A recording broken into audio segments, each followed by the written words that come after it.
Eko balo nung dimdam yun na, pero ring aliwang tao sa sabienda, o ba't max makapagbanal potang alakaking pisamban? Nangkay po kanu, they do not feel the atmosphere of holiness when they are inside the church. Pero po yung kakatamong mumunang pamamasa, precisely tells us that. Bakit po? Nung akit yu, dapat po kanu mas lulto ing kabanalan da ding taong bininyagan kabang lulaut la king pisamban. Kasi po ning kaya ring aliwang tao, banal lamo po tangat chulo king kilub na ning pisamban. Balamo mo itang ausanda king English split level Christianity. They are Christians when they are inside the church. Outside the church, they are no longer that way. Eno mibiyebye anting Kristiyano. Pero yung panagkat kikatamo ning kikatamo munang pamamasa, kabang lulwal tamo, dapat mas papalto tamo yung panga Kristiyano tamo. Bakit ko sasabihan ta? Nung lawin nyo, larawan ning templo. At atin po kanong danong mamamagos king templo.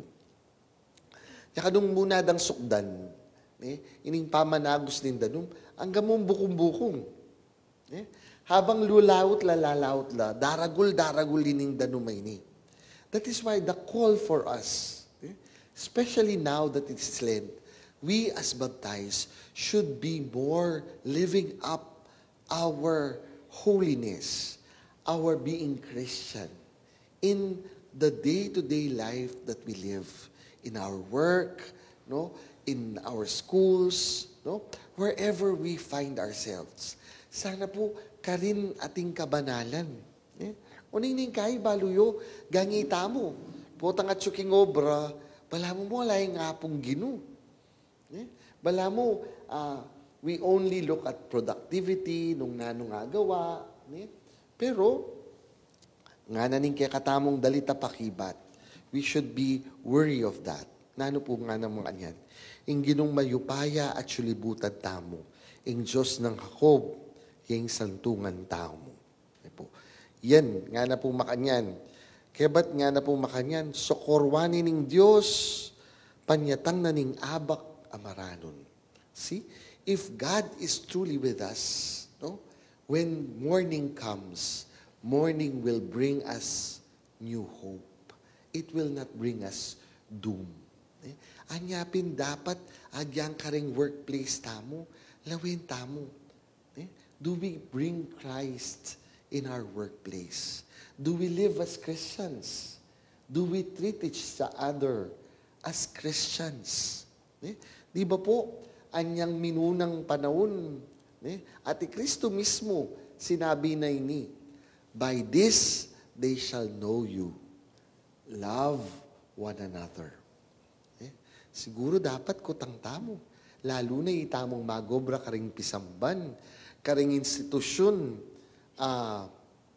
papalakad na ning pisamban. When we do our work, do we bring Christ in them? Are we Christians to one another? Anyapin po, nakarakal, social encyclicals ing pisamban. Nung balo yata mo, sasabihan na po ning sakop, these are the hidden treasures of the church. The social teachings of the church. Bakit po? Because they talk about holiness in the midst of the day-to-day life of every Christian. Kaya ba't po mo po atin tamo pong metong organisasyon? Gawa ni Papingsantong Pope John Paul ing menalakaran o menatagan kining organisasyon na ini, mo po ing Opus Dei. Po, Jose Maria Balaguer. He became a saint. Why? Because he was actually talking about bringing Christ to the workplace. Kanya siguro, dapat pakalawin tamo. Makakristyano tamo. Potang atsu tamo king obra tamo.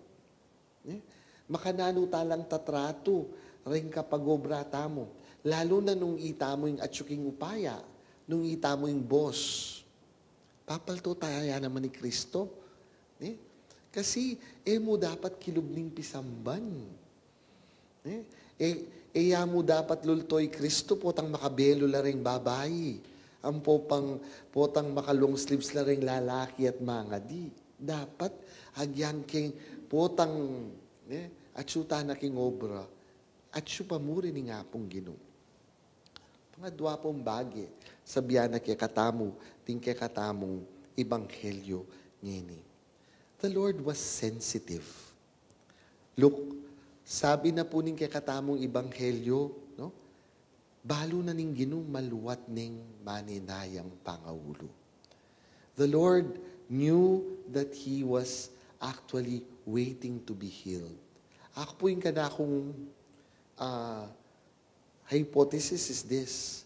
Sabi na 38 years ning masakit o pupuntay ning lalaki kini King Bethesda. Pero po, lawin nyo, how old was Jesus when He was ministering?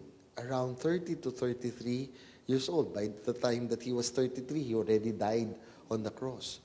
So, buri nang sabihan, anak ya pa'y Kristo. Kakit nanining lalaking ini. Remember that they were an observant Jewish family, Jesus. Why? They would always go to the feasts. So siguro anak niya pang malati, kakit nanining tao. Maninayayang kumayap ya. Anyan yang ikit kening okasyon na ini, pepakayapa ni Jesus. Ingkotang, itamo, how sensitive are we to the needs of our dear brothers and sisters? Ring mangailangan, aliwa mo po retang kakatuking sa kenyo at papalad. Aliwa mo po retang mangailangan, detang magdalang reseta, ang po pang solicitation letters. Kaya katamo, karimpi bali-balita mo. Paliw po ning kay, ding mangailangan at sulakin. Sasabi, labubulad, uli na ning marinela. Uli na ning tatakot la. Pota, mo ay din dyan, itang karilang kailangan. Pota, ma-misinterpret la. Potang sabyanda, itang karilang kailangan. Anyapin po, dapat itamo mismo, sensitive tamo. Lent is actually a challenge to live simply so that we will also hear the cry of those who need our help. Makiramdam, mo karetang burita mo. Ketang katamong kapagnasan. Noon dapat mabiyasa tamo muna mang makiramdam karetang ating pamangailangan king sahod tamo. Anyapid, in Kwaresma, sabihan na kaya katamo, magayuno, manalangin. Bakit? Bankanta mas maging sensitibo tamo. Karetang kapalaluan tamo. Karetang wants tamo. Pero maging sensitive tamo, karing needs ding aliwang tao. And that is also true in the workplace. A true leader is always sensitive to the needs of his group. Biyasa yang makiramdam. Agyang po tangida sasabihan. Ita siguro yung neto nga dapat tamong lawin at pakyapusan king Ginoo.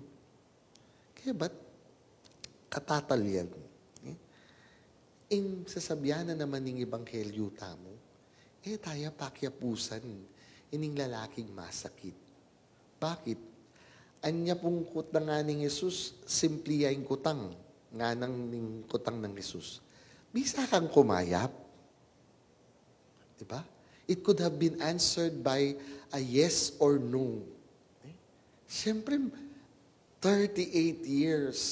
My God, siguro yung tabing ko sabi niya, of course. Uning pong lawin yun lalaki. As ne karakal pa mo po. Miyayaliwang sasabihan. Ne karakal rationalizations, ne karakal excuses, ne karakal explanation. O ba't kakayap? Hingkay po, siguro dapat kutangan tayong sarili tamo. Itamo po. Pwede tamong maging simple. Potang kita nga na kani nga pong Gino, bisa ka, lawen niya po'y Maria. Yan kita nga ni nga pong Gino. Impakibat na, ani ko alipaning Gino. Malyari kabud ka na ako, ang timboing gigas mo nga mano. Mas okay apoy San Jose, apag nobena tamo. Alaman po nga mano, kagising na, depat na yung adwa na ning apong Gino. Siguro po para king apong Gino, less words, better.